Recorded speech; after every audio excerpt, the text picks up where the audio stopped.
Baate solfina kee godhatte dachee kana ejjeta miila keetii godhatte samii gubbaate solfina kee godhatte dachee kana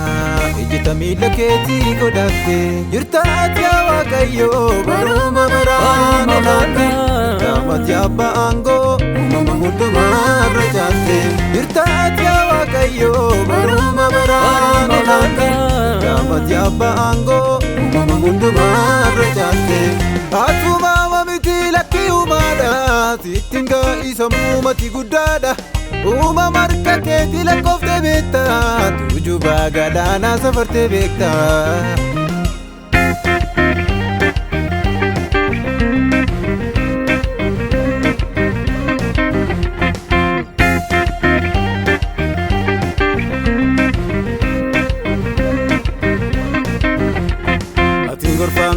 Kamamtu in sokaamtu in kajeelfamtu in barsiifamtu lakkiin kee kamtu atiin gorfamtu in kamamtu in sokaamtu in kajeelfamtu in barsiifamtu lakkiin kee kamtu gaarummaan kee bara baraanii bulchiinsi kee bara baraanii gooftummaan kee bara baraanii waaqummaan kee bara baraanii. Gaarummaan kee bara baraanii mootummaan kee bara baraanii bulchiinsi kee bara baraanii waaqummaan kee bara baraanii jaalalli kee bara baraanii araarri kee bara baraanii gaarummaan kee bara baraanii mootummaan kee bara baraanii.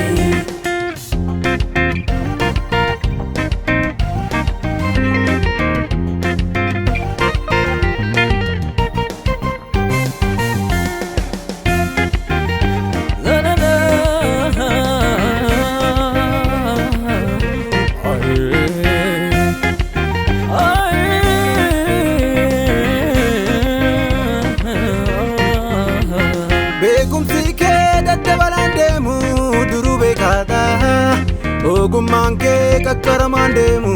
jalqabattu gahaadha beekumsi kee daddabalaan deemu duruu beekaadha ogummaan kee qaqqaramaan deemu jalqabattu gahaadha namna tolkaasi siinfillee harka baasuu dhiise siinbuusu marii namaa malee murtoo laata haqa namaa qaqqee jalliftu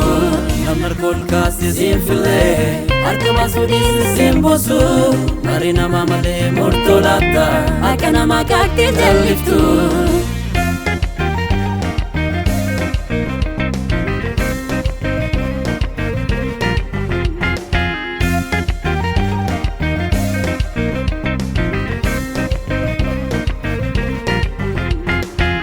Miidha malee ati gowwaa miti dhoksaa joraa beekta garaa laafta malee sodaa homaan qabdu yeroo eegdee goota. Garaa miidha malee ati gowwaa miti dhoksaa joraa beekta garaa laafta malee sodaa homaan qabdu yeroo eegdee goota. Sitti dhaadhatee eenyutu galma ga'ee beeka sinjifatee beeka. Sinof kiteesse eenyutu mirgangalee beeka marga nyaate beeka in sodaatamta Waaqayyo in sodaatamta mootii in sodaatamta Waaqayyo in sodaatamta mootii in sodaatamta Waaqayyo in sodaatamta mootii in sodaatamta